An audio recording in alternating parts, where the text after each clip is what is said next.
তার এক বন্ধুর প্রেমের ফাঁদে ফেলে ব্ল্যাকমেইলিং এর মাধ্যমে ১০ লক্ষ টাকা আদায় করা সম্ভব, যা থেকে জরেজ ৭ লক্ষ টাকা আর শামীমা ৩ লক্ষ টাকা ভাগ করে নেবে। জরেজ ও আশরাফুল শামীমার সাথে দেখা করে ঢাকা মহানগরীর শনির আকরার নূরপুর এলাকায় ৫,৫০০ টাকা দিয়ে একটি বাসা ভাড়া করে তিনজনই একত্রে ভাড়া বাসায় ওঠেন।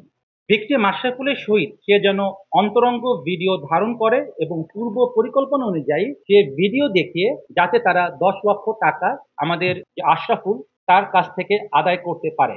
শামীমা মাল্টার শরবতের সাথে ঘুমের ওষুধ খাইয়ে হালকা অচেতন করে যাতে বাইরে হতে জরেজ অন্তরঙ্গ মুহূর্তের ভিডিও ধারণ করলে আশরাফুল তা বুঝতে না পারে। জরেজ এক পর্যায়ে অতিরিক্ত ইয়াবা সেবন করে উত্তেজিত হয়ে অচেতন থাকা ভিকটিম আশরাফকে হাতুড়ি দিয়ে এলোপাথারি পেটাতে থাকে। জরেজ চাপাতি দিয়ে লাশটিকে মূলত ২৬টি টুকরো করেন এবং ২টি নীল রঙের ড্রামে ভরে রাখেন। আপনারা নিশ্চয়ই অবগত আছেন, গত ১৩ নভেম্বর ২০২৫ তারিখ রংপুরের ব্যবসায়ী আশরাফুল হককে হত্যা এবং লাশ খণ্ড বিখণ্ড করে জাতীয় ঈদগাহ ময়দানের পাশে ২টি ড্রামে ফেলে রাখা হয়, যা সারা দেশে ব্যাপক চাঞ্চল্যের সৃষ্টি করে। উক্ত মামলার প্রধান আসামি জরেজের কথিত প্রেমিকা শামীমা আক্তার কোহিনূর, বয়স ৩৩, পিতা বাচ্চু মিয়া, থানা লাকসাম, জেলা কুমিল্লাকে গত ১৪ নভেম্বর ২০২৫ তারিখ সকালে একটি বিশেষ অভিযান পরিচালনা করে তার নিজ বাড়ি হতে র্যাব কর্তৃক গ্রেফতার করা হয়। আজকের ব্রিফিং মূলত আসামি প্রেমিকা শামীমা হতে প্রাপ্ত তথ্য এবং যে আলামতগুলো আমরা সংগ্রহ করতে সক্ষম হয়েছি তার সম্পর্কে আপনাদের সম্মুখ অবগত করাটাই আমার মূল উদ্দেশ্য। গ্রেফতারকৃত আসামি শামীমা আক্তার কোহিনূরের দেওয়া তথ্য মতে ও তার মোবাইল ফোন বিশ্লেষণে আমরা জানতে পারি হত্যাকাণ্ডের প্রধান আসামি জরেজের সাথে তার ১ বছরের অধিক সময় ধরে প্রেমের সম্পর্ক ছিল। জরেজ শামীমাকে জানায় তার এক বন্ধুর প্রেমের ফাঁদে ফেলে ব্ল্যাকমেইলিং এর মাধ্যমে ১০ লক্ষ টাকা আদায় করা সম্ভব, যা থেকে জরেজ ৭ লক্ষ টাকা আর শামীমা ৩ লক্ষ টাকা ভাগ করে নেবে। উক্ত পরিকল্পনা অনুযায়ী শামীমা ভিকটিম আশরাফুল ইসলামের সাথে ১ মাস পূর্ব হতেই মোবাইল ফোনে যোগাযোগ শুরু করে এবং তাকে তার প্রতি আকৃষ্ট করার চেষ্টা অব্যাহত রাখে। তারই ধারাবাহিকতায় মোবাইল ফোনে তাদের নিয়মিত অডিও এবং ভিডিও কল চলতে থাকে। পরবর্তীতে গত ১১ নভেম্বর ২০২৫ তারিখ রাত ৮টায় জরেজ ভিকটিম আশরাফুলকে নিয়ে ঢাকায় রওনা করেন। ঢাকায় আসার পর গত ১২ নভেম্বর ২০২৫ তারিখ জরেজ ও আশরাফুল শামীমার সাথে দেখা করে ঢাকা মহানগরীর শনির আকরার নূরপুর এলাকায় ৫,৫০০ টাকা দিয়ে একটি বাসা ভাড়া করে তিনজনই একত্রে ভাড়া বাসায় ওঠেন।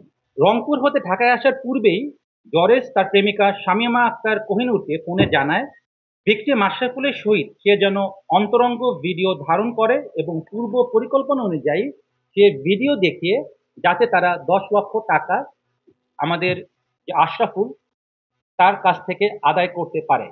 পূর্ব পরিকল্পনা অনুযায়ী ভিকটিম আশরাফুলকে শামীমা মাল্টার শরবতের সাথে ঘুমের ওষুধ খাইয়ে হালকা অচেতন করে যাতে বাইরে হতে জরেজ অন্তরঙ্গ মুহূর্তের ভিডিও ধারণ করলে আশরাফুল তা বুঝতে না পারে। পরবর্তীতে যখন একান্ত সময় কাটায় তখন জরেজ বাইরে হতে ভিডিও ধারণ করে থাকে এবং উক্ত ভিডিও আপনাদের সামনে যে মোবাইল আমরা জব্দ করেছি তাতে আমরা পাই এবং ওই অশ্লীল ভিডিওগুলো ধারণ করে সে পরবর্তীতে ব্ল্যাকমেইলিং এর একটা চেষ্টা করে বলে আমরা বুঝতে পারি।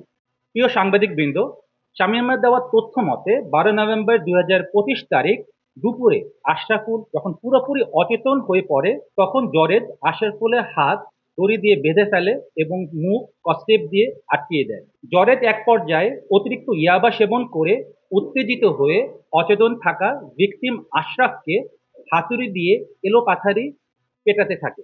তার আঘাতে এবং মুখ স্কচটেপ দিয়ে বাঁধা থাকায় শ্বাস না নিতে পেরে ঘটনাস্থলে ভিকটিম আশরাফুল মৃত্যুবরণ করেন। আশ্চর্যের বিষয় যে একই ঘরে জরেজ এবং শামীমা সেই লাশের সাথেই সেই রাত্রিটি যাপন করেন। পরবর্তী দিন অর্থাৎ ১৩ নভেম্বর ২০২৫ তারিখ আশরাফুলের মৃতদেহ গুম করার উদ্দেশ্যে জরেজ নিকটস্থ বাজার হতে চাপাতি ও ২টি ড্রাম কিনে আনেন। জ্বরের চাপাতি দিয়ে লাশটিকে মূলত 26টি টুকরো করেন এবং 2টি নীল রঙের ড্রামে ভরে রাখেন। সিসিটিভি ফুটেজ বিশ্লেষণ করে আমরা যেটা দেখতে পাই, বাসা থেকে দুপুর 2টা 43 মিনিটে একটি সিএনজি ভাড়া করে ড্রাম দুটি সিএনজিতে নিয়ে দুপুর 2টা 52 মিনিটে তারা বাসা হতে রওনা করেন। পরবর্তীতে সিসিটিভি ফুটেজে, যেটা হাইকোর্ট প্রাঙ্গণে, সেখানে আমরা দেখতে পাই 3টা 13 মিনিটে হাইকোর্ট মাজার গেটের নিকট আসলে রাস্তায় আইন শৃঙ্খলা বাহিনীর তৎপরতা দেখে লাশ ভর্তি ড্রাম দুটি হাইকোর্টের পানির পাম্প সংলগ্ন একটি ফাঁকা জায়গায় প্রধান সড়কের পাশে একটি বড় গাছের নিচে রেখে তারা অতি দ্রুত হাইকোর্ট এলাকা হতে একটি অটোযোগে সায়দাবাদের উদ্দেশ্যে চলে যান।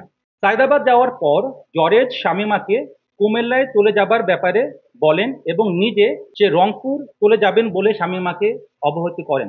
সে অনুযায়ী শামীমা কুমিল্লা তার নিজ বাড়িতে গমন করেন এবং জরেজের সাথে তার যোগাযোগ সম্পূর্ণভাবে বিচ্ছিন্ন করে দেন। প্রিয় সাংবাদিকবৃন্দ, শামীমা দেওয়া তথ্য মতে ভিকটিমে আশরাফুলের রক্তমাখা সাদা রঙের পায়জামা পাঞ্জাবি সহ হত্যার কাজে ব্যবহৃত দড়ি, স্কচটেপ, গোল গলা গেঞ্জি এবং একটি হাফ প্যান্ট একটি বস্তার ভিতর মুখ বাঁধা অবস্থায় শনির আক্রান্ত নূরপুর এলাকা হতে র্যাব 3-এর একটি আবেদনিক দল উদ্ধার করতে সক্ষম হয়।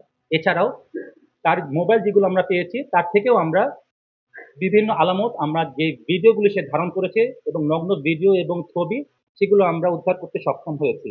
এখানে উল্লেখ্য যে শামীমার দেওয়া তথ্য অনুযায়ী মূলত ব্ল্যাকমেইলিং করাটাই এবং টাকা উপার্জন করাটাই এই ঘটনার মূল উদ্দেশ্য ছিল।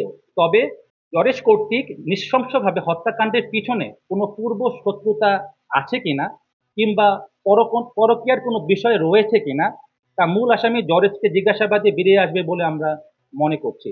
ধৃত আসামিদের বিরুদ্ধে পরবর্তী আইনানুগ ব্যবস্থা গ্রহণের জন্য শাহবাগ থানায় হস্তান্তর করা হয়েছে।